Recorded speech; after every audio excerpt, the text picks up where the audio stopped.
नमस्कार, मैं शुक्ला सर। इस वीडियो में उन सभी लोगों के लिए मैं एक बात बताना चाहता हूं जो या यूपीएससी एग्ज़ामिनेशन दे रहे हैं या देने के बारे में सोच रहे हैं। यूनियन पब्लिक सर्विस कमीशन की परीक्षा न सिर्फ भारत में बल्कि दुनिया के कई देशों में जानी जाती है। सिविल सर्विस परीक्षा देने वाले अभ्यर्थी जितने भी हैं उनके लिए यह वीडियो मैं बना रहा हूं। सफलता आपको ज़रूर मिलेगा अगर हम अपने पुराणों को फॉलो करें, अर्थात हम थोड़ा सा पीछे जाएं और देखें कि जो हमारे पुराने लोग थे वो अपने आत्मबल को कैसे बढ़ाते थे या फिर कैसे हम अचीव करते हैं किसी गोल को। जो भी एग्ज़ाम देने के बारे में सोच रहे हैं वो इस वीडियो को पूरा देखें, और जो एग्ज़ाम एक बार दे चुके हैं, असफल हुए हैं, वो भी देखें, और जो सफलता पा चुके हैं उन्हें भी देखना है, क्योंकि यह वीडियो उन सभी लोगों के लिए है जो अपने जीवन में कठिनाइयों से गुजरते हैं और सफलता प्राप्त करने की कोशिश करते हैं। एक किंवदंती के अनुसार राजा दिलीप के पुत्र भगीरथ थे, और भगीरथ ने अपने पिता और दादा की असफलता को सफलता में बदलने के लिए एक घोर तपस्या किया था, मां गंगा को धरती पर अवतरित करने के लिए। यहां पे धैर्य की कहानी है, एक पेशेंस की कहानी है, क्योंकि जब हम आईएएस, आईपीएस या कि बड़े पोस्ट के लिए तैयारियां करते हैं तो अक्सर हमारे साथ ये होता है कि हम धैर्य खो देते हैं। एक बार फेल हो गए, धैर्य खो गया, थोड़ा सा रिजल्ट खराब हो गया, हम अपने धैर्य को खो देते हैं। लेकिन यह कहानी आप सभी लोगों को समर्पित है जो यूपीएससी एग्जामिनेशन दे रहे हैं या देना चाहते हैं। कहानी का विस्तार मैं करने से पहले ये आप लोगों को बताना चाहूँगा कि आप इस चैनल को सब्सक्राइब कर सकते हैं, लाइक कर सकते हैं और अपने दोस्तों में शेयर कर सकते हैं जो निराश होकर के थक करके बैठ गए हैं, क्योंकि जो लोग थक करके बैठ गए हैं उन्हें मंजिल मिलेगी अगर वो फिर से चलना शुरू करेंगे। कहानी कहती है कि दिलीप के पुत्र भगीरथ थे, और उनके जो भगीरथ के पूर्वज थे वो कपिला मुनि के श्राप से भस्म हो गए थे और उनकी राख की ढेर पड़ी हुई थी। कपिला के श्राप से उनके पूर्वज राख हुए और उनकी मुक्ति के लिए भागीरथी के दादा परदादा कई बार कड़ी तपस्या किए थे, लेकिन वो असफल हुए थे। जैसे कि आप पहली बार एग्जाम में बैठने पे असफल हो जाते हो। फिर हुआ क्या कि भगीरथ ने ये संकल्प लिया कि कैसे भी हो हम माँ गंगा को धरती पे लाएंगे और माँ गंगा हमारे पूर्वजों को मुक्ति दे देगी।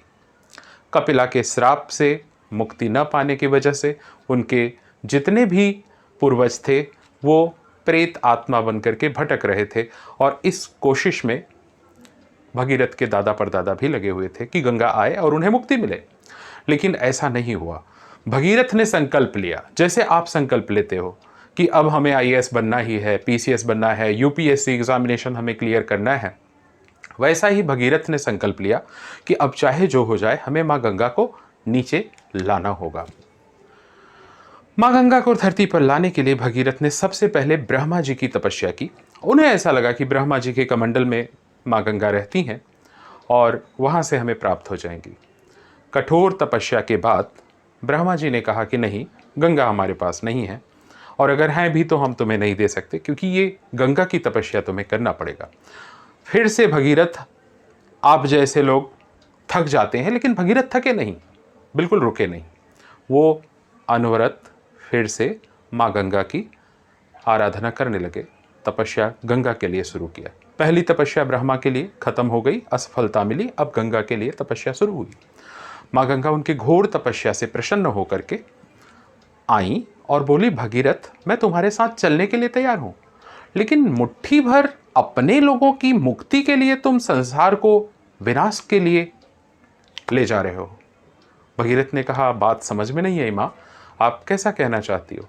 माँ गंगा ने कहा कि मैं इतने प्रचंड रूप से अवतरित होऊंगी कि ये पूरा दुनिया, ये जो धरती पर रहने वाले लोग हैं बह जाएंगे और उनका मृत्यु का कारण तू बनेगा भगीरथ। इसलिए मैं चाहती हूँ कि तू मुझे नहीं संभाल सकेगा तो इस प्रयास को बंद कर दे। देखिए, कई बार आपको रास्ते में ऐसे लोग मिलते हैं जो डीमोटिवेट करते हैं तुम्हें, ट्रेन में, प्लेन में, जो कहते हैं कि बंद कर दो, तुम्हारे बस की नहीं है, या मजाक लेने लगते हैं तुम्हारा कि तुमसे यूपीएससी नहीं होगा। ठीक वैसा ही गंगा ने भगीरथ को डीमोटिवेट किया, कहा तू रहने दे, तेरे बस का नहीं है, तू मुझे नहीं संभाल पाएगा। माँ गंगा की इस बात से भगीरथ को फिर से परेशानी हुई। नारद मुनि से उन्होंने पूछा कि इसका हल क्या है। उन्होंने एक रास्ता बताया, उन्होंने रास्ता एक सुझाया कि ऐसी प्रचंड धाराओं को रोकने के लिए शंकर भगवान हैं, वो तुम्हारा काम ठीक कर देंगे। भगीरथ फिर से प्रयास करने लगे और फिर से हजारों वर्ष की कठोर तपस्या के बाद शंकर भगवान को तैयार किया। शंकर भगवान भोलेनाथ एकदम मस्ती में, अपने लय में बोले, हाँ हाँ जाओ, कह दो कि गंगा आए, कोई फर्क नहीं पड़ता है, गंगा को आने दो। भगीरथ ने कहा कि प्रभु, मैं हाथ जोड़ करके आपसे कहता हूँ कि माँ गंगा ने कहा है कि जब मैं अवतरित होऊंगी, जब धरती पर आऊँगी तो प्रचंड प्रवाह से धरती के सभी लोग मर जाएंगे, और अगर ऐसा हुआ तो उसका कारण मैं हूँगा और मेरे ऊपर लोग लांछन लगाएंगे कि भगीरथ की वजह से इतनी मृत्यु हुई। भोलेनाथ फिर मुस्कुरा करके कहे, अरे भगीरथ, तू पागल हो गया है, जाके कह दे गंगा को कि आए वो। भगीरथ माँ गंगा के पास फिर से गए। देखिए, परेशानी पर परेशानी, मुश्किलें, ब्रह्मा की तपस्या, गंगा की तपस्या, फिर महेश भोले शंकर की तपस्या। उसके बाद फिर गंगा के पास गए, हाथ जोड़े, बोले माँ गंगा चलो, बाबा भोलेनाथ हैं जो कि आपको संभालेंगे। गंगा का प्रचंड वेग देख करके बाबा भोलेनाथ भी एक क्षण के लिए सोच नहीं सके कि इन्हें रोका कैसे जाए। लेकिन कहते हैं ना कि कालदर्शी बाबा भोलेनाथ ने अपनी जटाओं को खोल दिया और इतना बड़ा उन जटाओं का तालाब बना कि माँ गंगा वहाँ पे एक बूंद बन के रह गई। और अब धीरे से उन्होंने जटा से दिया और भगीरथ ले जा करके अपने उन जो उनके पूर्वज थे, जिनकी आत्माओं को मुक्ति नहीं मिली थी, उनको मुक्ति दिलाया। दोस्तों, हमारे जीवन में बाधाएं आती हैं, मुश्किलें आती हैं, हम कई बार असफल होते हैं, कई बार सफल भी हो जाते हैं। जब हम सफल हो जाते हैं तो उसका कारण खुद को मानते हैं, लेकिन जब हम असफल होते हैं तो हमारा नज़रिया बदल जाता है दुनिया से और हम दुनिया को असफलता का कारण मानते हैं। ऐसा नहीं है। एक्चुअल में हम सभी को किसी भी चीज़ों को पाने के लिए भगीरथी प्रयास करना होगा। इसको हम हिंदी में भागीरथी प्रयास कहते हैं, मीन्स ट्रायल लाइक अ भगीरथ, कोशिश जैसा कि भगीरथ ने किया था। हमें अपने जीवन में उच्च अवस्था पाने के लिए भगीरथ के जैसे लगातार प्रयास करना होगा, हजारों वर्ष की कठिन परिश्रम करना होगा, जिससे कि परीक्षाएं जरूर क्रैक होंगी। जब भी आप निराश होना तो हमारी इन बातों को याद रखना। तो आपने देखा कि इस प्रकार भगीरथ के तप और परिश्रम से गंगा का अवतरण हुआ धरती पर। आदर्श की प्राप्ति के लिए अथक परिश्रम करना सभी के लिए आवश्यक है।